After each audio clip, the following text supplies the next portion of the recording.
Episode 155, Jonbenet Case, Lanny Chiselbrook. The Sandra Henderson Connection. Number 1, ex-husband John Brooks. I found out that his name is Lanny Chiselbrook and later changed his name to John Brooks. And this video continues on with maybe a little bit of conspiracy of what happened to Jonbenet Ramsey.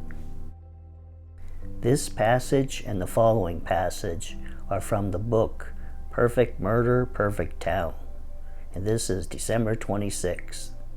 Good morning, Merry Christmas, Gary said to his boss. There was a moment of silence. What's wrong? Merriman asked. My daughter's been kidnapped, Ramsey said. Oh my God, which one?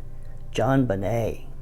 Less than an hour later, detectives Jim Byfield and Michael Everett were in Merriman's office asking if anyone had ever made threats against the company. Did John Ramsey have enemies? Disgruntled employees? Merriman mentioned Jeff Merrick, an old friend of John Ramsey's, who had been laid off, and Sandra Henderson, who owed Access Graphics a large sum of money. Access Graphics abruptly placed a credit hold on Henderson Technologies' account and told Bud Henderson he owed the company $145,000 for invoices that his wife hadn't paid. He was shown a promissory note with his and his wife's signatures. Henderson had never seen it and said that his signature had been forged. Where in the hell did the money go? An infuriated Bud asked Sandra. We spent it, she answered. Henderson later said that his wife had agreed to pay off the debt over the next 12 months, made only one payment, and then defaulted.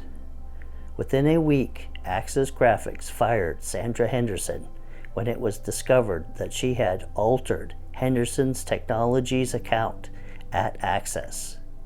Henderson said that his wife tried to delete the balance that was owed.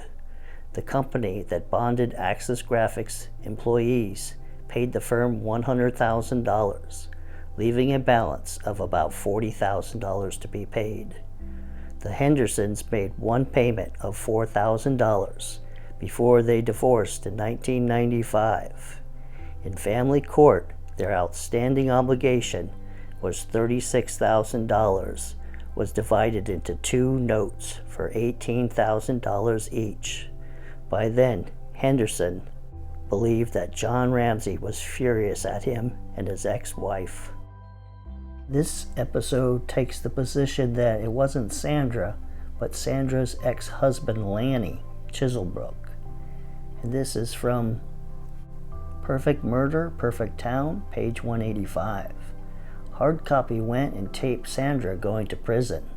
The media knew we owed Access Graphics money. How they found out, I don't know.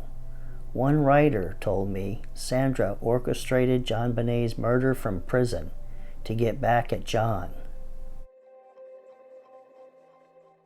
John Chiselbrook was called Lanny as a child, as you can see in the census taken in 1945. And Lanny Chiselbrook graduated from Lakeland High School in 1960. And here's a photograph of him where the blue arrow is pointing to him. And you can see that those girls are probably 5'2", 5'4", and he's at least a foot taller than them. And the guys to his left are right. They are probably 6 feet tall. So he's close to 6'4".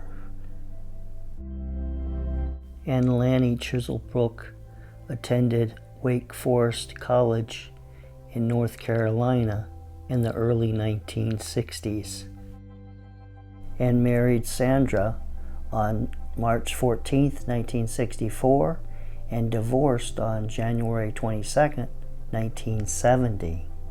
And they had one child, John Chiselbrook, who graduated from Fairview High School in Boulder in 1982. And then on October 21st, 1983, Lanny Chiselbrook changed his name to John Brooks. That's a pretty big change there. And the question is why? So we can speculate on that. So did it have anything to do with Sandra's marriage to Bud Henderson on October 5th, 1984? Was she trying to hide her child from her marriage to Bud?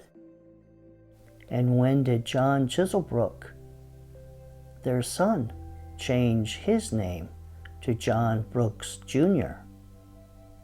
That's what I'm trying to find out. And I know he graduated from the University of Colorado at Boulder in 1986. So I'm just trying to find out what his name was then. Now, according to this, John Brooks lived at 474 Snowberry Court in Golden, Colorado. And here's a look at that house. And here you can see that John lived at 5827 West 116th Place in Westminster between October 1st, 1994 and May 1st, 1999. And the significance here is, look at this. It says that Sandra Chiselbrook lived at that address at the same time. So there's something odd there. And here's a look at that house. And then here's a look at where that house is located in relationship to John Ramsey's house in Boulder. John Brooks lived at 389 Tyler Avenue in Louisville, Colorado on February 1st, 1996. So this is common when you're looking at city directories or phone books. It gives an address, and so that's probably where he did move to from the previous address. And the previous address could be true, or it could have he stopped living there and it just didn't get changed in the directory or phone book. And so here's a look at that house in Louisville. And here's where it is in relationship to John Ramsey's house in Boulder. And I wanted to show you this, that Sandra Chiselbrook lived in several of the same addresses as Lanny. Now, Lanny died on April 4th, 2004, and was buried in Lakeland, Florida. But if you look at this, you can see something. It says he lived in Lakeland before moving to Jacksonville from Melbourne in 1999. So that means that he lived in Lakeland before 1999. Sometime after Jonbenet's murder. So I'm going to conclude this episode by looking at the ransom note as if Lanny Chiselbrook wrote it. And so the first thing is your daughter. Lanny might not have known very well Jonbenet or her name. And so that's why he uses daughter throughout this ransom note. Next, the $118,000. That's how much Axis Graphics was out because of Sandra Henderson. Next, the whole letter matches up with my analysis of who wrote it, a college-educated person involved in electronics. That matches Lanny. Then, at the end, it says, "Don't underestimate us, John. It's up to you now, John." Well, Lanny's name is John, So it's easy for him to use John. And it says, use that good Southern common sense of yours. Lanny was from the South. He went to Wake Forest, and all he knew was that John had come from the South. He probably didn't know where he was born or anything like that. And so this ransom letter matches up with Lanny. Well, this ends this episode of Unsolved, and on the next episode, we look at the Zodiac Killer case. So I'll see you tomorrow, Saturday.